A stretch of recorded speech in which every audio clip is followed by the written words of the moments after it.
Hallelujah.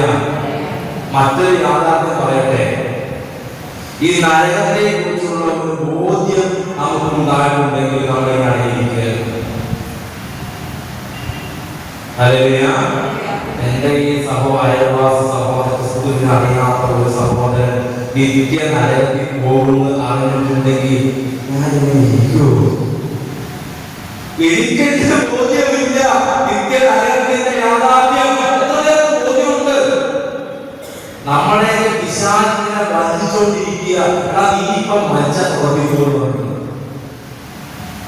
അങ്ങനെ സംശയമുള്ളവര് വിശുദ്ധ ജക്കൂരിന്റെ പുസ്തകം, വിശുദ്ധ ഹോശായുടെ പുസ്തകം, വിശുദ്ധ പുസ്തകം, വിശുദ്ധ ഹോശായുടെ പുസ്തകത്തിന്റെ ഈ ശുദ്ധീകരണ ഒത്തിരി ആത്മാവിന്റെ പുസ്തകത്തെ അറിവുണ്ട്. ഇത് വായിച്ചാൽ നമ്മുടെ പാപത്തിന്റെ പൂർണ്ണമായ കടവും കറയും കളയാതെ ഈ ലോകത്തിൽ വെച്ച് ക്രിസ്തുവിനെ പോലെ രൂപാന്തരപ്പെടാത്ത ഒരു വിശുദ്ധനാകാത്ത ആരും ഉള്ളവരെ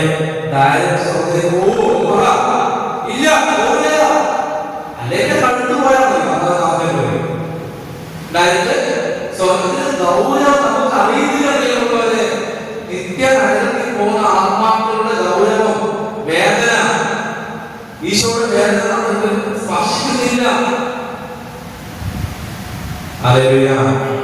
ഞാൻ ഈ സൂക്ഷ്മമായിട്ട് നേരെ കാസർഗോഡൊക്കെ പോകുന്നത് രാവിലെ ബ്രേക്ക്ഫാസ്റ്റ് കഴിച്ചിട്ടില്ല. ഞാൻ എല്ലാ മാത്രം പറയുന്നതല്ല. ഇനി ആൾക്കാർ നിൽക്കുന്നത് കർത്താവിന്റെ അറിവുകൊണ്ട് മാത്രം, അതുകൊണ്ട് ഞാൻ ഒന്നുമില്ല. എനിക്ക് അറിയാം കർത്താവിന്റെ ആത്മാവ് നഷ്ടപ്പെട്ട നമ്മളെ എന്താ പറയുക, ലോകത്തിന് ശത്രുതാവെന്ന് പറയാൻ അതിനെക്കാൾ വലിയ ഭാഗ്യമായി. ഹല്ലേലൂയ. സത്യമായിട്ട് പറയുകയാണ്, കർത്താവ് ആനന്ദമായി ചോദിക്കാൻ വേണ്ടി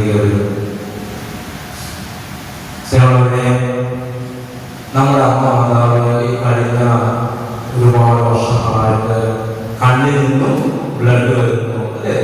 നമ്മൾ വളരെ ഗൗരവമാണ് കാണാനുള്ളവരെ.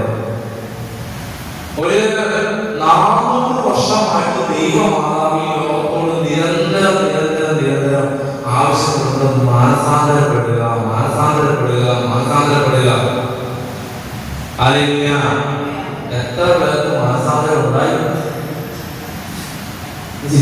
ഞാൻ ഫാത്തിമയും ലാസറേറ്റും ലൂർദൊക്കെ കത്തോലിക്ക സഭ പൂർണ്ണമായിട്ട് അംഗീകരിച്ച അപേക്ഷയാണ്.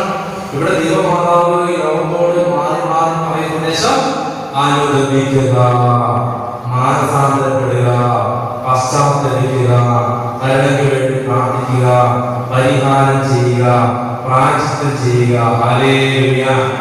ഹല്ലേലൂയ. ഹല്ലേലൂയ. നമ്മളവരെ അനേകരുടെ ജീവിതം എന്ന വലിയ പേടിയിലാണ്. ഞാൻ വളരെ പറയുന്നതല്ല. നല്ല ശതമാനം ക്രൈസ്തവരും നാളെ കുറിച്ചുള്ള ആകുലതയില് മക്കളെ കുറിച്ച്, ഭാവിയെ കുറിച്ച്, സമ്പത്തിനെ ഓർത്ത്, ജീവിതത്തെ ഓർത്ത് ഇങ്ങനെ